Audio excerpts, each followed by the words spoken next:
जय जय श्री सीताराम।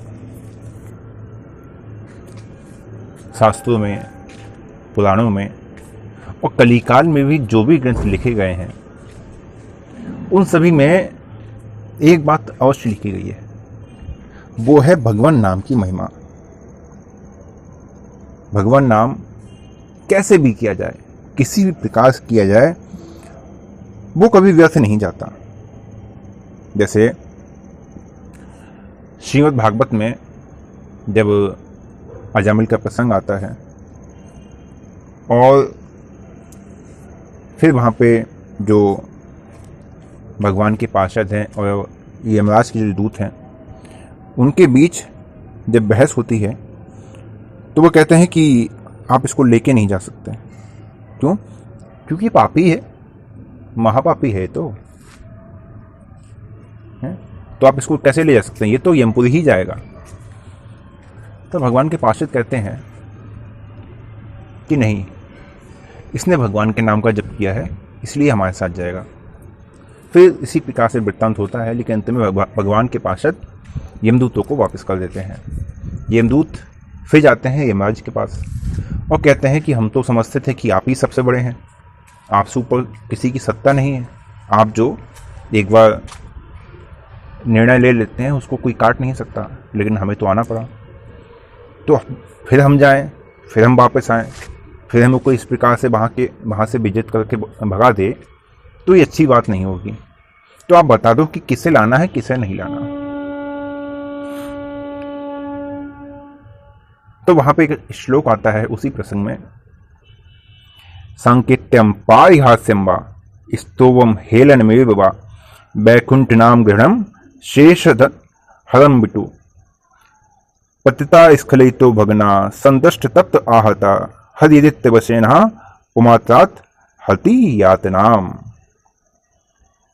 भगवान का नाम चाहे जैसे लिया जाए, सांकेत्यम पारिहास्यम वा, किसी बात का संकेत करने के लिए। जैसे कोई कहे अच्छा वो अयोध्या में क्या बनना है, हाँ वो राम मंदिर बन रहा है। किसमें आया? संकेत में आया। ठीक है, संकेत में नाम आया ना, ठीक है, हो गया। सांकेत्यम पारिहास्यम वा, हंसी मजाक में, राम जी के विषय में कोई हंसी मजाक कर रहा है उसमें नाम आ गया। स्तोवम हेलन में बवा, स्तुति में आ गया, अवहेलने में आ गया। किसी ने तिरस्कार कर दिया, तिरस्कार पूर्वक ये भगवान का नाम लिया तो भी काम हो गया। भगवान नाम हर प्रकार से संपूर्ण पापों का नाश करने वाला है।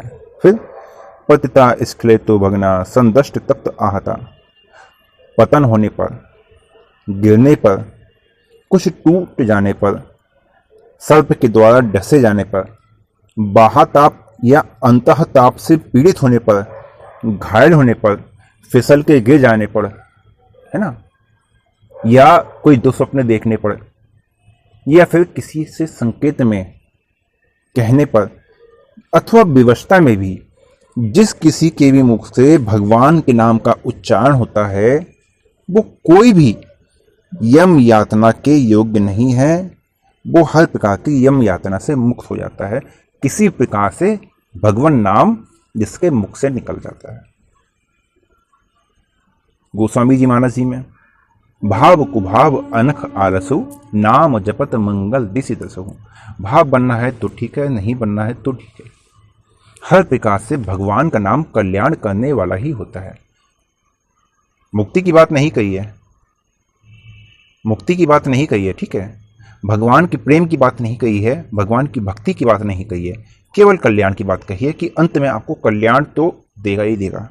वो कैसे, ये आप सत्संग में समझ जाएंगे। दूसरे साधन, जो भी साधन कहे गए हैं, है ना, नाना पथ निर्माण के साधन अनेक बहुभांति, अनेक साधन कहे गए हैं। सतयुग में, त्रेता में, द्वापर में, कलिकाल में, पिछले 3 युगों में तो साधनों का बड़ा बोलबाला रहा। तो साधन में क्या है, दूसरे साधन यदि कोई कुपात्र करे वो उन साधनों को करने के लिए योग्य नहीं है, वो कुपात्र है, उसकी अवस्था नहीं है। साधनों में जो व्यय होगा, है ना, जो भी धन व्यय होगा, उसकी भी उसमें सामर्थ्य नहीं है। साधनों में जिस पवित्रता का आचरण करना है उसकी भी उसमें सामर्थ्य नहीं है। तो दूसरे साधन यदि कोई कुपात्र करता है जो सद्गुणों से हीन है, तो ये साधन उसके लिए ही हानिकारक हो जाते हैं, उसकी ही हानि करने वाले हो जाते हैं। लेकिन उसी जगह यदि भगवान नाम है तो वहां पे ऐसी कोई भी बात नहीं है। भाव को भाव अनक आलसो, नाम जपत मंगल दिशि दसो। वहां पे पात्र और कुपात्र की बात नहीं कही है। नाम जप के साथ में नाम अपराध भी बनते हैं। तो नाम अपराध यदि बन गए कोई बात नहीं, नाम अपराध के होते हुए भी यदि नाम जप निरंतर किया जाए, यदि नाम जप ना छोड़ा जाए, यदि नाम जप में निरंतरता बनी रहे, तो नाम जप इन नाम अपराध का भी शमन करने की सामर्थ्य रखता है।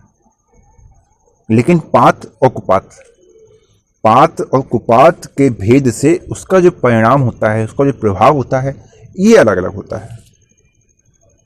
सदाचारी है, सुपात्र है, सद्गुणों से युक्त है, वो नाम जप करेगा तो उसकी वाणी में तेज होगा, उसकी वाणी में प्रभाव होगा।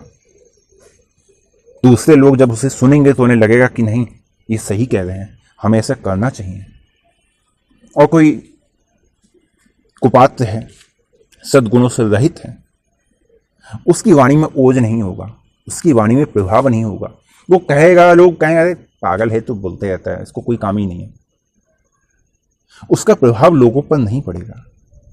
लेकिन वो जो नाम जप कर रहा है, भले ही कुपात्र है, भले ही सद्गुणों से हीन है, लेकिन वो जो नाम जप कर रहा है, उसका वो नाम जप व्यर्थ नहीं जाएगा। नाम तो अपना काम करेगा ही, नाम जप व्यर्थ नहीं जाएगा। अच्छा, पात्र और कुपात्र का प्रभाव कैसे अलग अलग होता है? जैसे महात्मा बुद्ध थे, है ना, महात्मा बुद्ध ने एक बार कहा, जो भी उनके शरणागत अपने शिष्य थे, राजा थे, उनसे एक बार कहा कि भाई त्याग करो। उनके कहते ही सबने अपने राजपाट का, अपने प्रदेश का त्याग करके उनकी शरणागति ले ली। और यही बात कितने लोग कहते रहते हैं, साधु संत महात्मा भी कहते रहते हैं। कौन किसका त्याग कर देता है? कौन किसे स्वीकार कर लेता है? नहीं करता ना। जैसे एक राजा और एक मंत्री, यही प्रश्न एक बार राजा ने अपने मंत्री से कहा कि मुझे ये बात बताओ कि एक ही बात का प्रभाव एक स्थान पर अलग होता है और उसी बात का जो प्रभाव है वो दूसरे स्थान पर अलग होता है। ऐसा क्यों? या फिर एक व्यक्ति के द्वारा अलग होता है और दूसरे व्यक्ति के द्वारा अलग होता है। तो मंत्री ने कहा कि महाराज, ये बात मैं आपको कुछ समय के बाद बताऊंगा, आप मुझे लगभग 1 या 2 मास का समय दीजिए। राजा ने कहा ठीक है। राजा तो उस बात को कह के भूल गया, लेकिन मंत्री की वो बात स्मरण रही। लगभग 2 महीने पश्चात मंत्री राजा की बैठक में बैठा हुआ था और उसी समय मंत्री के अधीन एक कर्मचारी आया। उसका नाम था देवदत्त। देवदत्त समझ लीजिए, कोई भी नाम समझ लीजिए, उसका नाम था देवदत्त। तो मंत्री ने जैसे ही देवदत्त आया तो मंत्री ने कहा उससे, जाओ तो जरा राजा को एक चपत लगा के आओ।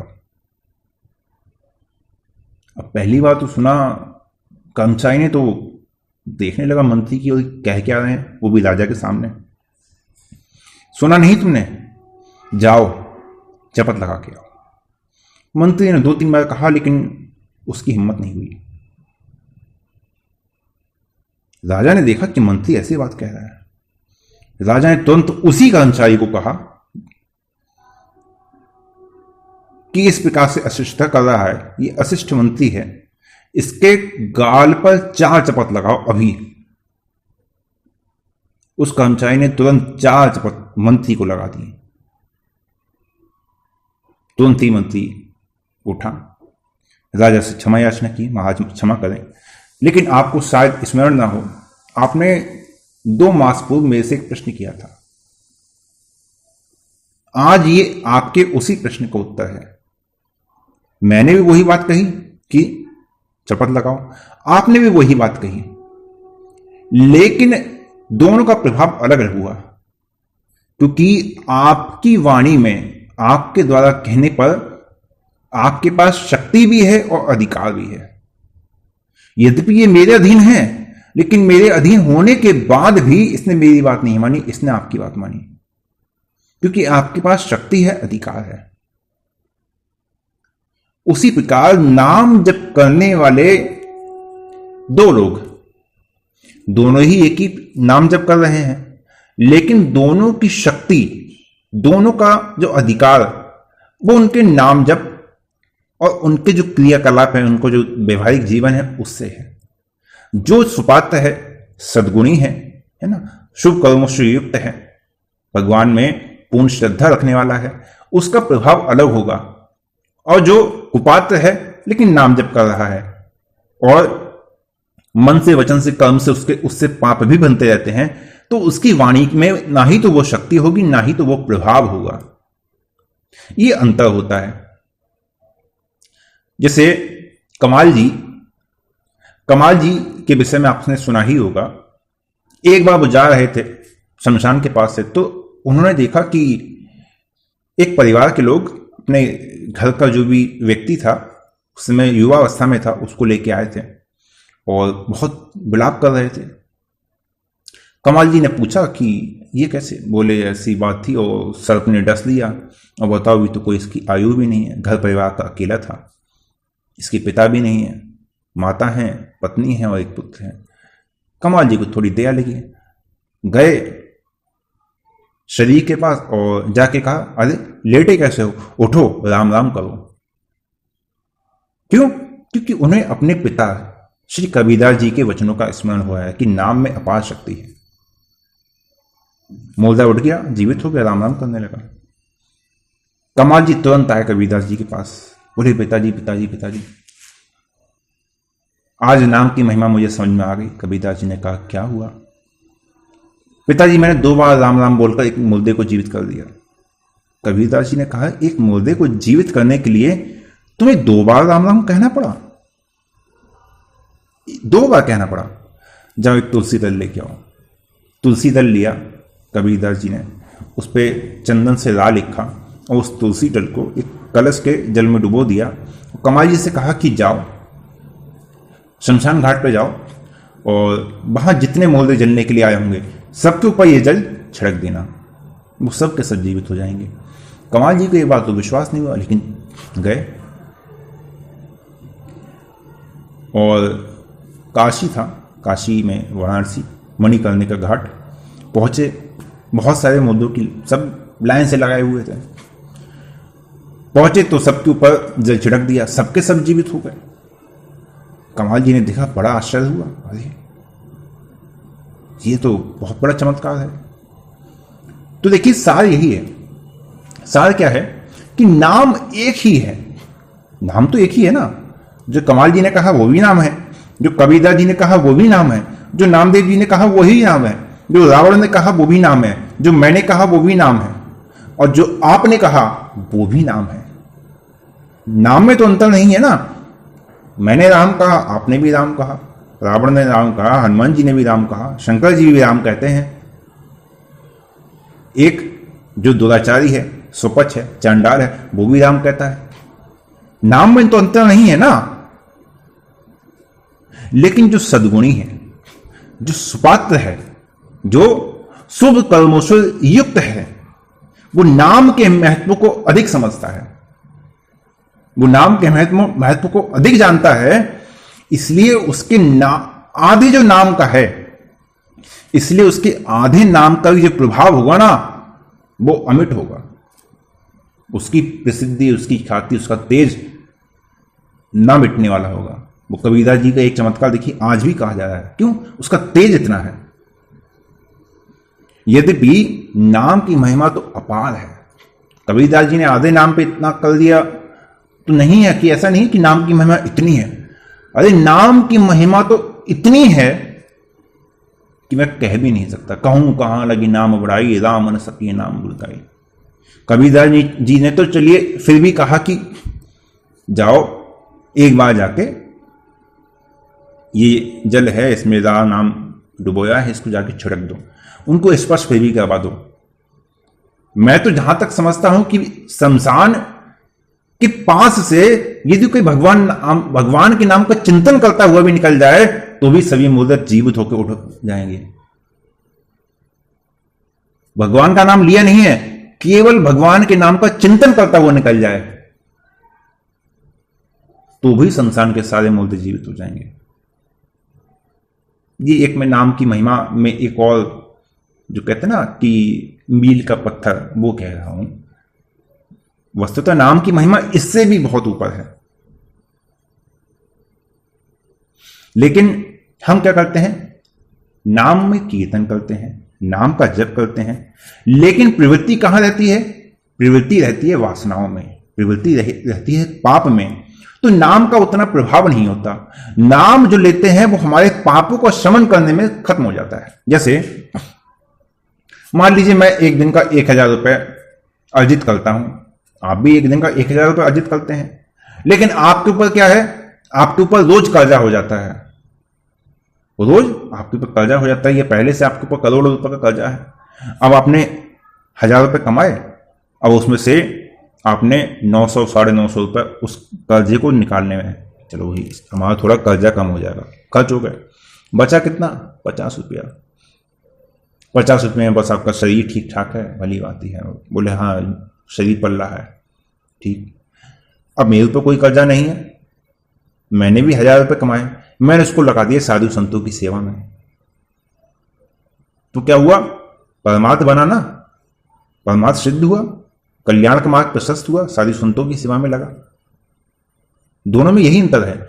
हम नाम जप करते हैं, लेकिन नाम जप तो करते हैं, लेकिन उसके साथ साथ जो मनुष्य है वो मन से, वचन से, कर्म से निरंतर पाप करता है। और नाम जप करता है तो पाप का फल तो भोगना ही पड़ेगा, पाप का फल तो भोगना ही पड़ेगा ना, क्योंकि जो नाम जप किया वो तो पाप को तुम्हारे जब कर रहे हो तो उन पापों को नष्ट करने में वो नाम खत्म हो जाता है, वो नाम खर्च हो जाता है। यद्यपि एक नाम बहुत है, लेकिन आप उतने नाम की महिमा में विश्वास नहीं करते। आप जितना विश्वास करते हो, विश्वास कैसे करते हो? कितने साल से नाम ले रहे हो, कितना समय हो गया? कोई कहता है 10 वर्ष हो गए, कोई कहता है 5 वर्ष हो गए, कोई कहता है 1 वर्ष हो गया, कोई कहता है 1 मास हो गया, कोई कहता है 6 मास हो गए। नाम की महिमा क्या है?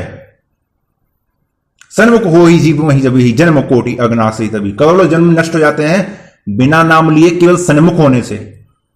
नाम की महिमा कम समझते हो, लेकिन तुमने नाम की महिमा समझी नहीं है। तुम समझते नाम तो ले रहे हैं, अरे बड़े पापी हैं, बड़े दुरात्मा है, पता नहीं हमारा कल्याण होगा नहीं होगा। नाम ले रहे हैं, हाथ में माला है, भगवान का चिंतन चल रहा है, लेकिन मन में एक बात आती है, पता नहीं कल्याण होगा नहीं होगा, पता नहीं भगवत धाम जाएंगे नहीं जाएंगे। नाम में विश्वास ही नहीं है, तो जो थोड़ा बहुत विश्वास है वो तुम्हारे पापों को शमन करने में समाप्त हो जाता है। तो नाम का प्रभाव समझ कैसे आएगा? लेकिन जो पाप में रत नहीं है, जो भगवान के नाम में पूर्ण श्रद्धा रखता है, पूर्ण विश्वास रखता है, वो जो भी नाम जप करता है उससे उसका परमार्थ सिद्ध होता है, उसके वाणी में प्रभाव बढ़ता है, उसकी वाणी का तेज बढ़ता है। वो कहता है तो लोग सुनते हैं, समझते हैं, मानते हैं कि ना कि हाँ ये सही कह रहे हैं। जन्म जन्म मुनि जतन कराही, अंत राम कही आवत नाही। कहते हैं अंत समय भगवान का नाम जीवा से निकल जाए तो दोबारा जन्म मरण के चक्कर में पड़ना नहीं पड़ता। लेकिन अंत समय निकलेगा क्यों?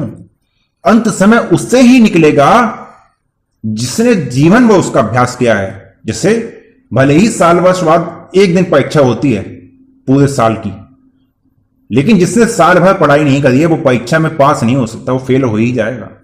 उसी प्रकार जीवन में जिसने भगवान नाम का आश्रय नहीं लिया है, जिसने नाम जप नहीं किया है, जिसने नाम कीर्तन नहीं किया है, अंत समय भी उसके मुख से नाम निकलने वाला नहीं है, नहीं है, नहीं है।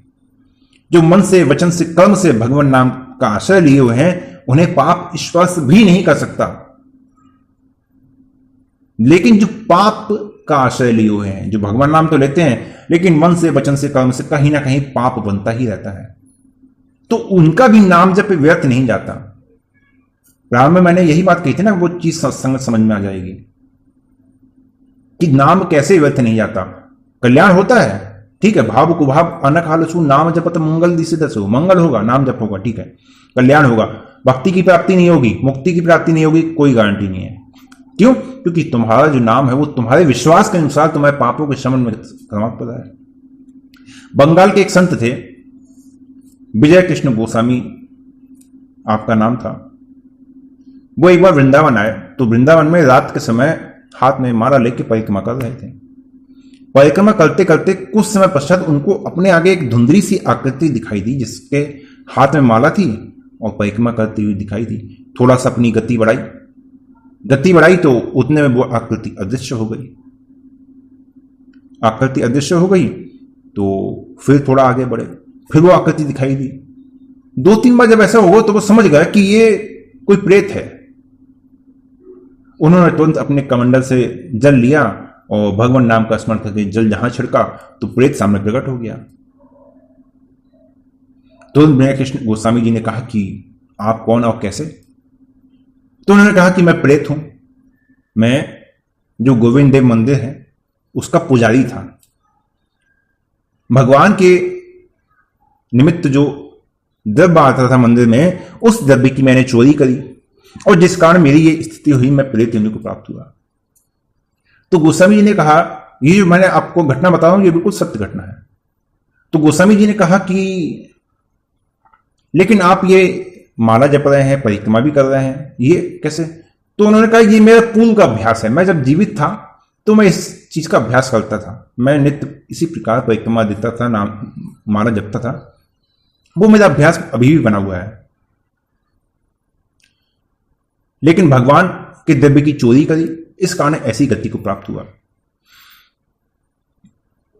तो प्रेत ने कहा कि मेरा पुत्र है, आप मेरे पुत्र के पास जाइएगा और अमुक अमुक स्थान पर वो द्रव्य मैंने रखा हुआ है, मेरे पुत्र से कहिएगा वो द्रव्य भगवान के कोष में ही जमा करवा दें और मेरे नाम से भगवान के नाम का कीर्तन करवाएं, संतों का भंडारा करवाएं, उससे मेरी सद्गति हो जाएगी। गोस्वामी जी ने सुना और इसी प्रकार से गोस्वामी जी ने अगले दिन कह दिया। 1 हफ्ते बाद सारी व्यवस्था हो गई और उसके पश्चात फिर रात में गोस्वामी जी कर रहे थे तो वही प्रेत दिखाई दिया और कहा कि मेरे उद्धार का आपने प्रयास किया और मेरा उद्धार हो चुका है, मैं भगवत धाम जा रहा हूं। क्योंकि नाम जप था, चिंतन था, लेकिन एक दोष के कारण उसमें बाधा आ गई थी। वो दोष दूर हुआ और तुरंत कहा कि मैं भगवत धाम को जा रहा हूं। तो कल्याण तो हुआ। प्रेत योनि में प्रेत बहुत परेशान रहते हैं। प्रेत को ही प्रेत परेशान करते हैं। पानी नहीं पी सकते, गला सूखता जाता है, लेकिन पानी नहीं पी सकते क्योंकि हवा है, बड़ा कष्ट होता है। लेकिन उस प्रेत योनि में भी उस नाम का ही प्रभाव था कि हाथ में माला थी, नाम जब चल रहा था, वृंदावन की परिक्रमा हो रही थी, धाम की परिक्रमा हो रही थी और उस नाम का भी प्रभाव था कि एक महापुरुष के दर्शन हुए और महापुरुष के दर्शन के निमित्त उनके उद्धार हुआ। ये नाम के प्रेम थे। नाम जपत मंगल दिशे दसो।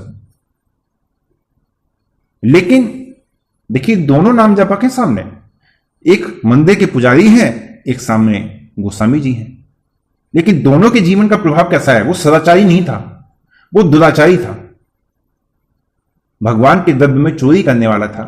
तो उसके जीवन में नाम का प्रभाव अलग हुआ। एक गोस्वामी जी थे, मन से, वचन से, कर्म से, पाप से मुक्त थे और भगवान के नाम का जप करते थे, कीर्तन करते थे। उनका देखिए, उनका प्रभाव कैसा था। तो भगवान के नाम का प्रभाव हमारे जीवन में कैसा होगा, ये हमारी पात्रता और कुपात्रता पर ही निर्भर करता है। हम भगवान के नाम को, भगवान के नाम के जप को अपने जीवन में कितना महत्व देते हैं, इस पर ही हमारी पात्रता और कुपात्रता निर्भर करती है और उसके अनुसार ही हमारे जीवन में नाम का प्रभाव दिखाई देगा। मैं नहीं समझता आपको कोई भी संदेह रहा होगा। जो भी मैंने समझाने का प्रयास किया है और मैं समझता हूं कि राम जी की कृपा से मैं वो समझाने में आप सभी को सफल रहा हूं। ये पूर्णतः हमारे भाव पर ही निर्भर करता है, हमारे भाव और हमारे पाप इन पर ही निर्भर करता है कि नाम की महिमा हमारे जीवन में किस प्रकार से प्रकट होती है। कोई प्रश्न होगा तो पूछिएगा, और आज के लिए विश्राम देते हैं। जय जय श्री सीताराम।